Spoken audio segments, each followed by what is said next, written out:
السلام علیکم ناظرین۔ پچھلی قسط کے اختتام پر عمر بے اور ملن خاتون کائی قبیلے میں آتے ہیں۔ اس قسط کے آغاز میں عثمان سرداری خیمے میں کھڑا کچھ سوچ رہا تھا۔ اسی دوران عمر بے اجازت لے کر اندر آتا ہے اور عثمان سے کہتا ہے، مجھے آپ کے نقصان پر افسوس ہوا۔ مجھے عبد الرحمن غازی کے بارے میں بھی خبر ملی، میری تعزیت قبول فرمائیں۔ عثمان کہتا ہے، عبد الرحمن غازی میرے بابا کے ساتھی تھے، انہوں نے اپنا بازو قبیلے کی بقا کے لیے کٹوا دیا اور اب انہوں نے میرے سپاہیوں کے لیے اپنی جان بھی دے دی۔ عمر بے کہتے ہیں، میں آپ کے نقصان پر غمزدہ ہوں عثمان صاحب، میں آپ کا غم سمجھ سکتا ہوں۔ عثمان عمر بے کی طرف دیکھتے ہوئے کہتا ہے، توغائے نے شادی کے قافلے پر حملہ کیا اور اب اسے اس کام کی قیمت چکانی پڑے گی۔ پھر عثمان عمر بے کے پاس آ کر کہتا ہے، مگر آپ اپنی فکر کریں عمر بے۔ عمر بے کہتا ہے، میں کیوں اپنی فکر کروں؟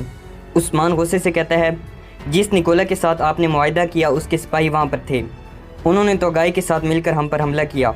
عمر بے کہتے ہیں، میں نے نکولا کے ساتھ صرف تجارتی معاہدہ کیا تھا اور اس کے علاوہ وہ گھوڑے کبھی بھی نکولا کے قبضے میں نہیں رہنے تھے۔ ویسے بھی میں نکولا کی دوستی اور وفاداری پر یقین نہیں رکھتا۔ یہ سن کر عثمان غصے سے کہتا ہے، نکولا ہمارا مکار دشمن ہے، مگر آپ کس وفاداری کی بات کر رہے ہیں؟ آج اس نے حملہ کروایا، کل میں اس کے حملے کا جواب دوں گا، مگر آپ اس خون کے کھیل میں تجارت کی کوشش کر رہے ہیں۔ عمر بے کہتے ہیں، عثمان صاحب شادی کے قافلے پر حملہ کرنا مکاری ہے۔ عثمان کہتا ہے، اب اس مکاری کا حساب لینا بھی میری ذمہ داری ہے۔ اب یہ تلوار نکولا کا سر اتار کر ہی میان میں واپس جائے گی۔ عثمان اپنا ہاتھ بلند کرتے ہوئے کہتا ہے، چاہے ہمارے دوست بھی درمیان میں آ جائیں، میں ان پر بالکل بھی رحم نہیں کروں گا۔ یہ کہہ کر عثمان اپنا منہ دوسری جانب کر لیتا ہے تو عمر بے کہتے ہیں، کون آپ کو آپ کا انتقام لینے سے روک سکتا ہے عثمان صاحب؟ ہم آپ کی مدد کرنے کے لیے پوری کوشش کریں گے۔ عثمان کہتا ہے، میں نے جو کہنا تھا کہہ دیا، آپ بس ہمارے راستے سے دور رہیں، اتنا کافی ہوگا۔ یہ سن کر عمر بے اپنے سینے پر ہاتھ رکھتا ہے اور وہاں سے چلا جاتا ہے۔ باہر ایک بزنطینی کمانڈر کائی قبیلے میں داخل ہوتا ہے۔ کائی سپاہی اسے روک لیتے ہیں اور اسے گھوڑے سے نیچے اترنے کا کہتے ہیں۔ نیچے آ کر کمانڈر کہتا ہے، میں قلعے دار نکولا کا پیغام لایا ہوں اور عثمان صاحب سے ملنا چاہتا ہوں۔ یہ سن کر ایک کائی سپاہی کمانڈر کی تلاشی لیتا ہے اور اس کے ہتھیار اس سے لے لیتا ہے۔ اس کے بعد بائی سنگر عثمان سے آ کر کہتا ہے، جناب نکولا کا پیغام رساں آیا ہے۔ عثمان کہتا ہے، اسے اندر لے آؤ۔ اس کے بعد بائی سنگر سپاہی کمانڈر کو اندر لاتا ہے تو دندار اور گندوز بھی وہاں آ جاتے ہیں۔ بائی سنگر کمانڈر سے خط لے کر عثمان کے حوالے کر دیتا ہے اور پھر کمانڈر کو لے کر باہر چلا جاتا ہے۔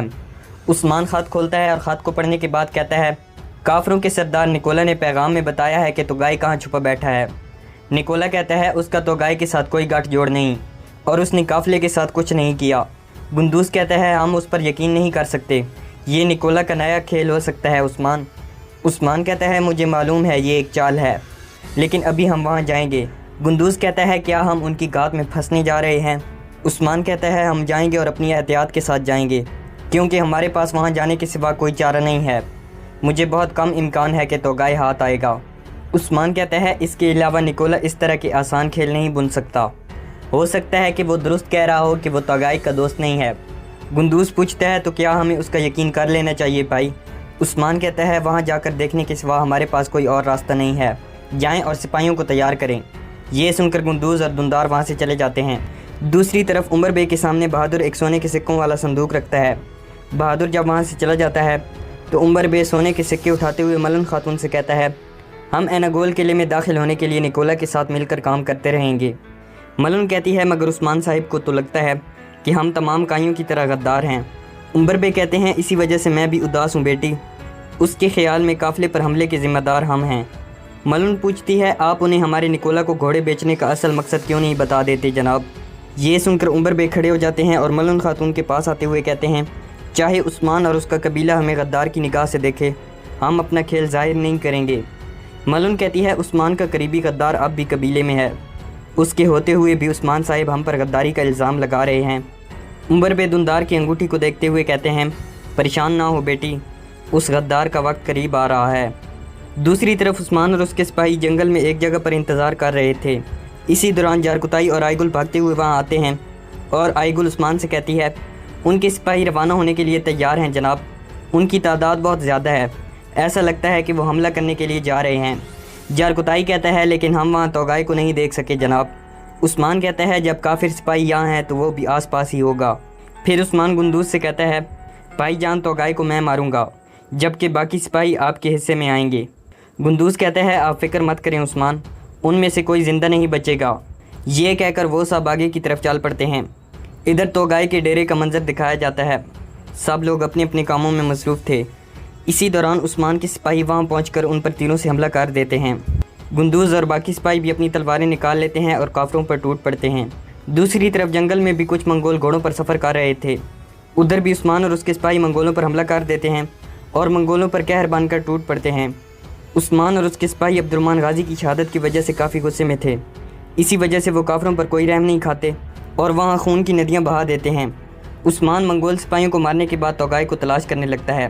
اسی دوران جیموا اپنے گھوڑے پر سوار ہو کر وہاں آتا ہے اور اپنے منہ سے نقاب ہٹاتے ہوئے عثمان سے کہتا ہے، میں توغائے کی واپسی پر تمہارا سر اسے تحفے میں دوں گا عثمان۔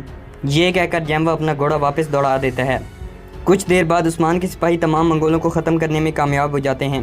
عثمان توغائے کا نام لیتے ہوئے کہتا ہے، تم کہاں چھپے بیٹھے ہو توغائے؟ عثمان اپنے سپاہیوں سے کہتا ہے، سپاہیوں ہم واپس جا رہے ہیں۔ اس کے بعد عثمان اور اس کے سپاہی وہاں سے واپس چل پڑتے ہیں۔ ادھر توغائے کے ٹھکانے پر گندوز اور اس کے سپاہی بھی بڑی بہادری کے ساتھ لڑ رہے تھے۔ وہ بھی تمام منگولوں کو ختم کرنے میں کامیاب ہو جاتے ہیں اور پھر توغائے کو ادھر ادھر ڈھونڈنے لگتے ہیں۔ اسی دوران عثمان اور اس کے سپاہی بھی وہاں پر پہنچ جاتے ہیں۔ گندوز عثمان کے پاس آ کر کہتا ہے، بھائی جان نکولا کی خبر درست نکلی، مگر منگولوں کا کمانڈر توغائے یہاں نہیں ہے۔ گندوز کی یہ بات سن کر عثمان کو جیموا کا خیال آتا ہے۔ جب جیموا نے عثمان سے کہا تھا کہ توغائے واپس آئے گا تو میں تمہارا سر اسے تحفے میں دوں گا، یہ خیال آتے ہی عثمان گندوز سے کہتا ہے، لگتا ہے توغائے یہاں سے کہیں چلا گیا ہے، لیکن نکولا کی خبر سے لگتا ہے کہ ان کا اتحاد مضبوط نہیں۔ آئی گل پوچھتی ہے، آپ کیا سوچ رہے ہیں جناب؟ عثمان کہتا ہے، ہم ان کا اتحاد توڑیں گے تو پھر یہ اپنا سر ہمیں خود پیش کریں گے۔ دوسری طرف جیموا اپنے کچھ منگول سپاہیوں کے پاس پہنچتا ہے اور ان سے کہتا ہے، عثمان کو ہمارے ٹھکانے کا کیسے معلوم پڑا؟ لگتا ہے کہ کمانڈر توغائے نے ہمیں جو معلومات دی تھیں وہ سچ ثابت ہونا شروع ہو گئی ہیں۔ جیموا اپنے سپاہیوں سے کہتا ہے، ہم سوغوت جا رہے ہیں۔ یہ کہہ کر وہ سب اپنے گھوڑے وہاں سے دوڑا دیتے ہیں۔ دوسری طرف سوغوت میں پیتروس خفیہ تہخانے میں اپنی عبادت میں مصروف تھا۔ اسی دوران جیموا وہاں پر پہنچتا ہے اور پیتروس کے گلے کو اپنی رسی سے قابو کر لیتا ہے۔ سیمیون وہاں آتا ہے تو جیموا کا ایک سپاہی سیمیون کی گردن پر اپنی تلوار رکھ لیتا ہے۔ پیتروس کہتا ہے، جیموا یہ تم کیا کر رہے ہو؟ جیموا غصے سے پوچھتا ہے، کیا تم نے عثمان کو توغائے کے ڈیرے کے بارے میں بتایا تھا؟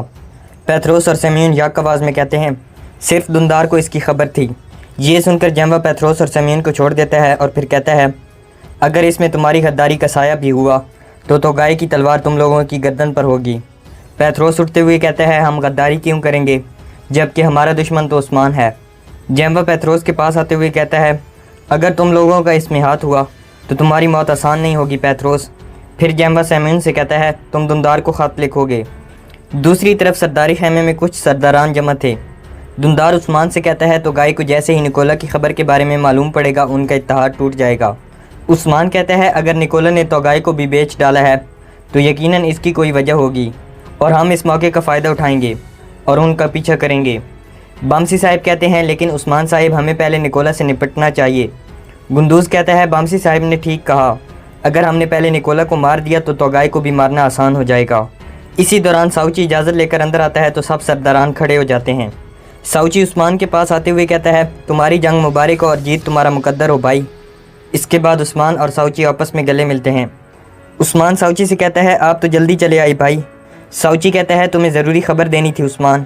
ساؤچی کہتا ہے، جب میں قلعہ کولوجا حصار میں تھا تو مجھے قسطنطنیہ سے آئے تاجر سے خبر ملی، کالانوس کا بھائی جسے تم نے مارا تھا وہ سپاہیوں کے ہمراہ راستے میں ہے، وہ کل رات کو قلعے میں پہنچے گا۔ بامسی صاحب کہتے ہیں، ہمارے پاس زیادہ وقت نہیں، ہمیں قدم اٹھانا ہوگا۔ عثمان کہتا ہے، اس کا مطلب ہے کہ نکولا اپنی جان بچانے کی سوچ رہا ہے، وہ جانتا ہے کہ ایناگول کا زوال بس آنے کو ہے۔ عثمان سرداران سے کہتا ہے، اس سے پہلے ایناگول کی فتح مشکل بنے ہمیں میدان جنگ میں اترنا ہوگا۔ دوسری طرف ایناگول قلعے میں نکولا تیر اندازی کی مشق کر رہا تھا۔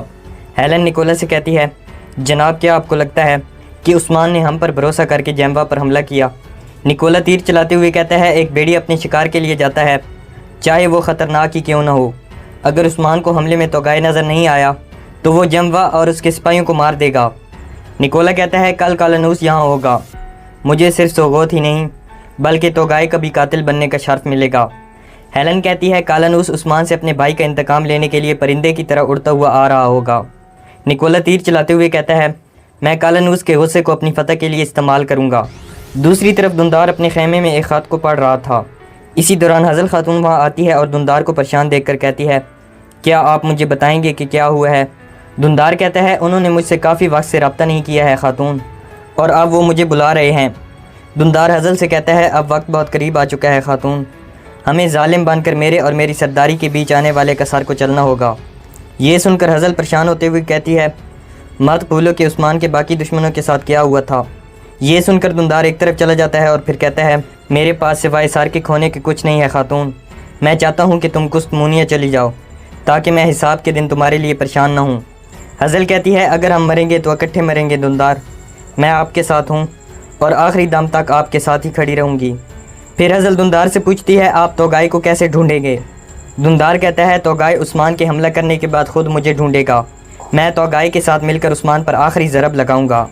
یہ کہہ کر دھندار مسکرانے لگتا ہے اور یہاں پر اس ایپیسوڈ کا اختتام ہو جاتا ہے۔